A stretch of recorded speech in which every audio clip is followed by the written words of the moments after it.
A continuación va a intervenir Philip Unziker, gerente de la librería Sofos de Ciudad de Guatemala y presidente de la Asociación Gremial de Editores de Guatemala, para hablarnos del proyecto Centroamérica Cuenta. Hola, gracias Ana. Qué bueno que me tocó después del café. Gracias Ana, gracias Paco por invitarme nuevamente. Ya es terquedad, es la quinta vez que me invitan y es la quinta vez que vengo. Y claro, ¿cómo me lo iba a perder? Vivo en Guatemala, en los confines de la hispanidad, y cuando a uno lo inviten a un bautizo de muñecas o lo que fuera, uno va. Uno va porque no tiene muchos colegas con los que conversar, uno va porque los países que tiene a la par quedan muy cerca pero a la vez muy lejos, y uno va porque quiere ir haciendo comunidad, ir haciendo amigos con todos ustedes. Así que gracias.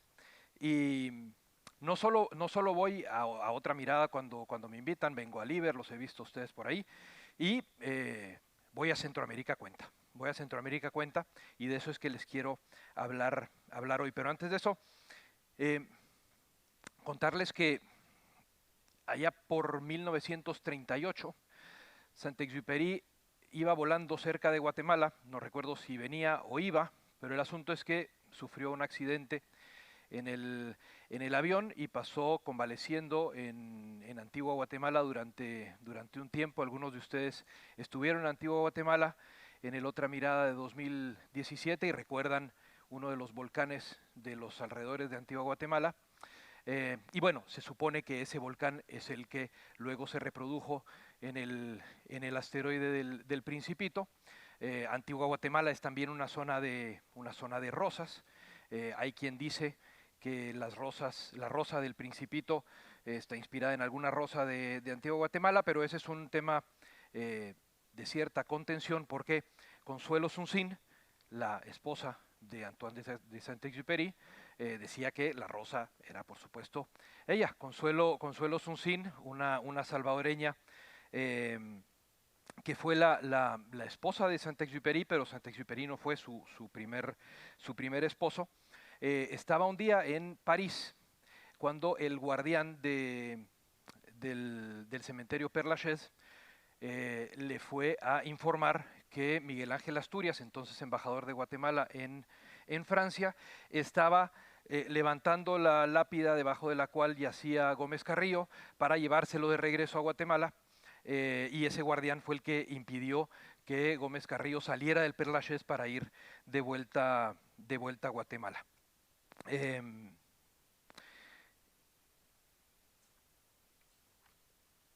En más o menos unos 100 años antes de la Reforma Luterana, Jan Hus, que era rector de la Universidad Carolina de Praga y precursor, como decía, por 100 años de la Reforma Luterana,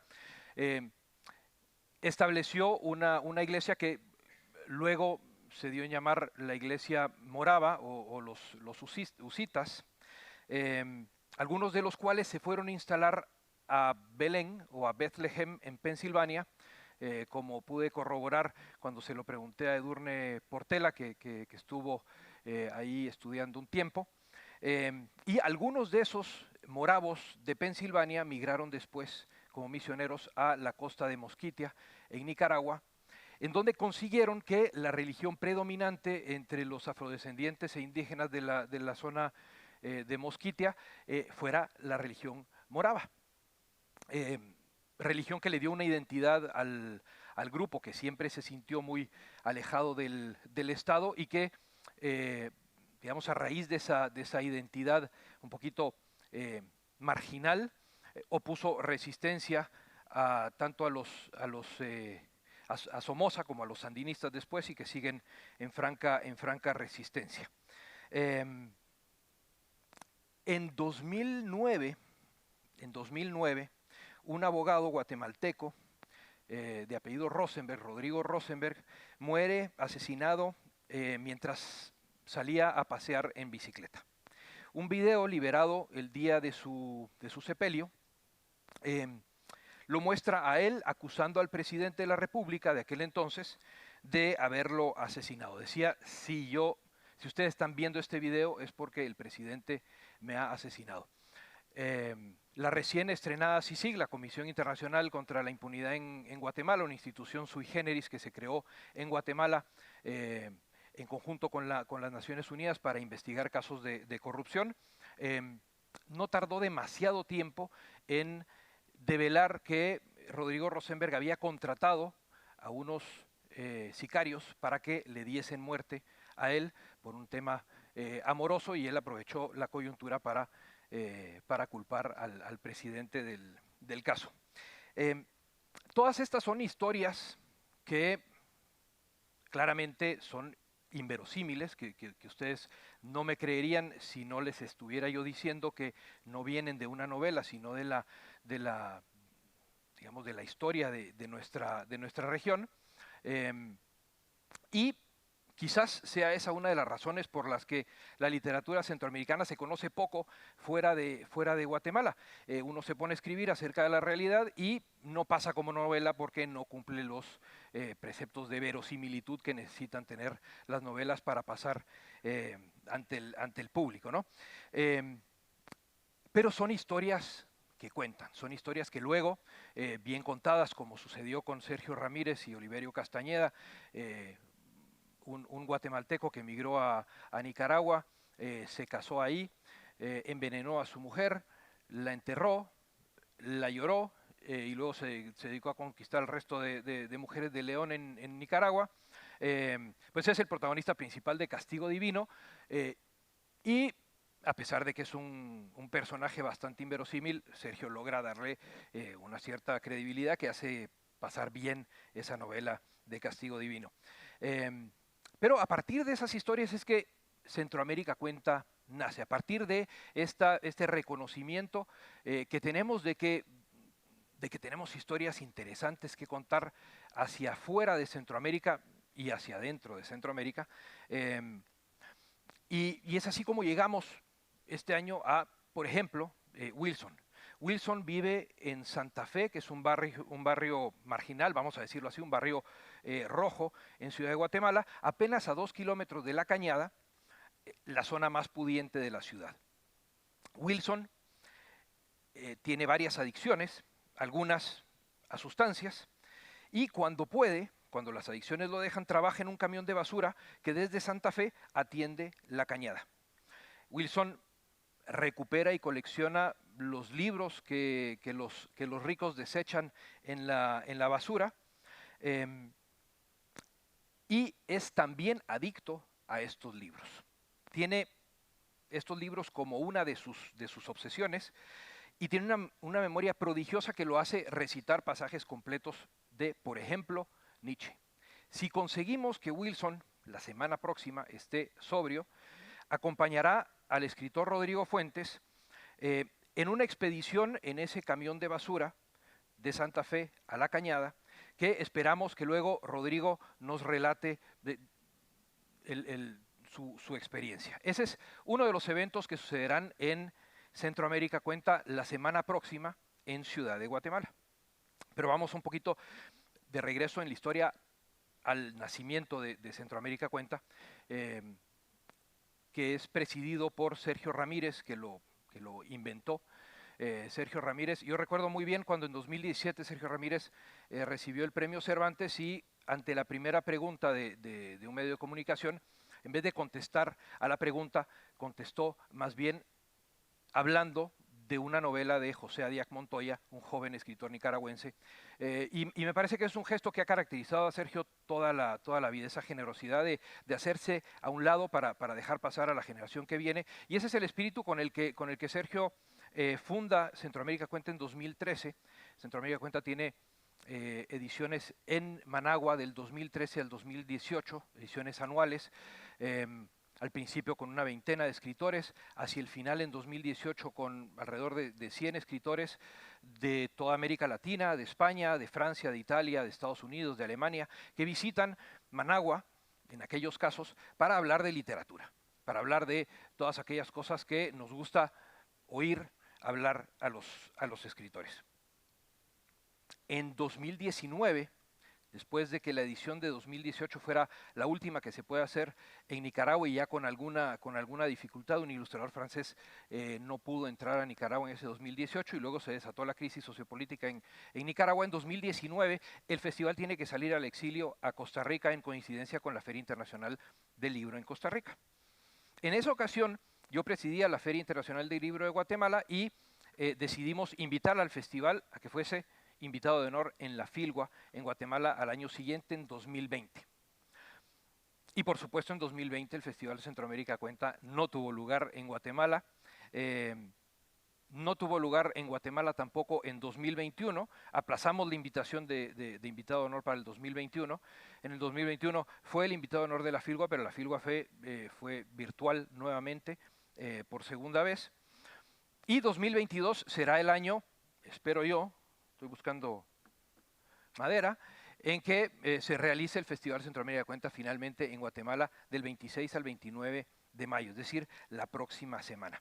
El festival que tenía uno en su origen digamos una intención de convivialidad y una intención de poner esta región en el mapa. Recuerdo muy bien que en 2013, ese primer año en que sucedió Centroamérica Cuenta, se publicó también Crónicas Negras de la Sala Negra del Faro, cuyo subtítulo rezaba Desde una región que no cuenta. Y muy poco después Javier Payeras publicó otro libro que se llama Crónicas de la región invisible. Siempre hemos tenido en Centroamérica esta percepción de que no se nos ve desde fuera. Creo que todos pensamos, independiente de dónde estemos, que no se nos ve lo suficiente desde fuera, pero en el caso de Centroamérica creo que sí hay una conjunción de circunstancias que hacen ahí que no estemos en digamos, en las rutas de comunicación naturales. Pero más que hablar en este festival de por qué Centroamérica no se ve, más bien Sergio ha querido dar la ocasión de no solamente de hablar de Centroamérica, sino de vivir Centroamérica, de invitar autores para que vengan a conocer esta región y puedan más adelante seguir hablando de la región, ¿no? Estos años más tarde ya contamos 600 voces que han pasado por el festival, que dura normalmente 5 días, en mesas de discusión que reúnen a 3 o 4 escritoras o escritores para hablar de un tema específico. Este año que viene será un festival relativamente modesto, con 40 escritores, que la verdad es que nos sabrán a gloria la visita de estos 40 escritores en Guatemala, porque hay que decirlo, no hemos empezado con eventos presenciales en Guatemala, sino hasta hace más o menos un mes y medio. O sea que cuando planeamos nos lo estábamos jugando un poquito también. En 2020 les decía que no pudo realizarse el Festival Centroamérica Cuenta en Guatemala debido a la pandemia. Sin embargo, el equipo de Centroamérica Cuenta muy rápidamente decidió lanzarse al espacio digital. Fue uno de los primeros festivales que tuvo una presencia digital, y esta comunidad que se creó alrededor del festival, no solamente del público que iba al festival, sino también de los 600 escritores y escritoras y pensadores e ilustradores y demás que habían participado en los festivales, formaron una nueva comunidad alrededor de Centroamérica Cuenta en la red, y vimos un crecimiento del interés por Centroamérica Cuenta a lo largo de esos 2 años muy, muy importante. A lo largo de estos 2 años pasé de ser el anfitrión de Centroamérica Cuenta a ser parte del equipo organizador, y por eso estoy aquí platicándoles de este asunto y contarles también un poco acerca de lo que espera Centroamérica Cuenta lograr en cada una de sus ediciones. La intención principal es la difusión y la promoción de la literatura, ya no centroamericana, sino iberoamericana, a partir de Centroamérica, que Centroamérica se convierta de alguna manera, y por un tiempo muy limitado, en el epicentro de las letras hispanas. Es un espacio también que acoge voces diversas e inclusivas, un espacio para la reflexión y el pensamiento crítico. Una cosa muy importante es que es también un espacio para los engranajes interinstitucionales, algo que Paco y Ana nos muestran muy bien cuando organizan Otra Mirada, el hacer participar a los distintos actores de una sociedad en un evento como este es para Centroamérica Cuenta muy importante, y por supuesto promover la cultura centroamericana o las culturas de las naciones centroamericanas. Decía que Centroamérica Cuenta es presidido por Sergio Ramírez, que desde el año pasado ha tenido que seguir la suerte del festival, es decir, salir al exilio. Él vive actualmente en Madrid, como muchos de ustedes posiblemente saben. Está ahora en Costa Rica y pasará por Guatemala para el festival la próxima semana. Tenemos una serie de invitados muy importantes. Dentro de los 40 participantes del festival, alrededor de una buena veintena son centroamericanos, de manera que es posible que los conozcan ustedes menos, pero de los 20 autores que vienen, digamos, de fuera, están Cristiana Alarcón, Selva Almada, Cristina Peri Rossi, Paco Goldman, que acaba de ser finalista del Pulitzer la semana pasada, Laura Restrepo, Emiliano Monge, Fernanda Trías, Nona Fernández, Luis García Montero. El festival está dedicado a la memoria de Almudena Grandes, que habíamos esperado que pudiera venir al festival y finalmente tuvo otros planes.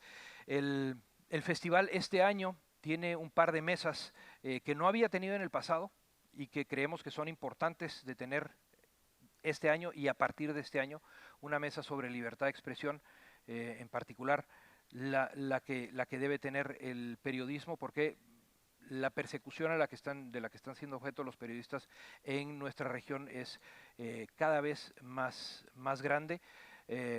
Empezó, por supuesto, de manera muy notoria en Nicaragua, pero en El Salvador, en Honduras, en Guatemala estamos viendo con preocupación el incremento de las amenazas e incluso de los exilios de periodistas. Una mesa sobre política, democracia y derechos humanos, que son dos temas que no están para nada desligados. Y así como el festival salió de Nicaragua en 2019 para estar en Costa Rica, ahora en Guatemala, y que estará el próximo año en Panamá, los organizadores del festival se preguntaron por qué no pensar en el Festival Centroamérica Cuenta más allá de Centroamérica, fuera de Centroamérica. Así es como hubo un primer y pequeño Centroamérica Cuenta en Madrid el año pasado, en Casa de América. Se repetirá ese ejercicio este año. En septiembre, del 19 al 24 de septiembre, estarán ahí Horacio Castellanos Moya, Eduardo Halfon, Rodrigo Rey Rosa, Yoconda Belli, Sergio Ramírez, por supuesto, Carlos Fonseca, Catalina Murillo, Luis Chávez, Emiliano Monge y muchos otros. No sé si alguno de ustedes alcanza a llegar a Centroamérica Cuenta la semana entrante en Guatemala, es posible que no, entonces quería dejarle la noticia que el festival se llevará a cabo también en Madrid en septiembre y esperamos poder verlos ahí. Ayer pensaba cuando escuchábamos acerca del Hey Festival, escuchaba o pensaba más bien que este festival me hace pensar mucho en el papel que juegan este tipo de eventos gremiales, digamos, o de eventos al público, pero con algún interés gremial. Pienso en la Feria Internacional del Libro de Guatemala, que me tocó presidir durante algunos años, y pienso en cómo todas estas manifestaciones están enfrentándose a retos que son importantes, retos de replanteamientos de identidad, ¿no? Hablábamos ayer, o más bien nos hablaba ayer Marisol acerca de la identidad cambiante de las ferias, que hay ferias para profesionales que quieren ser ferias para el público que quieren convertirse también en ferias profesionales, y creo que estamos pasando por un momento en que tenemos que repensar qué es lo que esperamos de estos festivales, de estos eventos gremiales, y En el caso de Otra Mirada y en el caso de muchos otros, sabemos que así como es importante lo que sucede aquí desde la tarima, es quizás más importante lo que sucede en los pasillos, en el café, y que bueno, que siempre hay espacios para eso. Y los eventos como el Festival Centroamérica Cuenta, que no tienen un brazo comercial,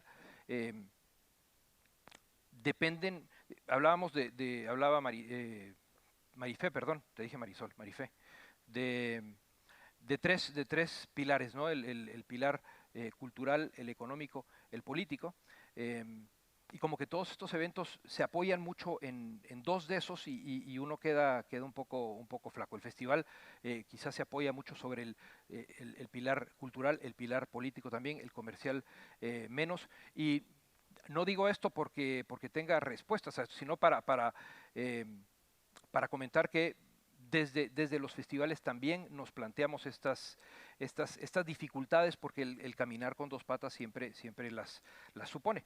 Y bien, me parece que estamos con el tiempo. Gracias. Si tienen preguntas, por supuesto, y si me sobró tiempo, tengo más historias que contarles, pero...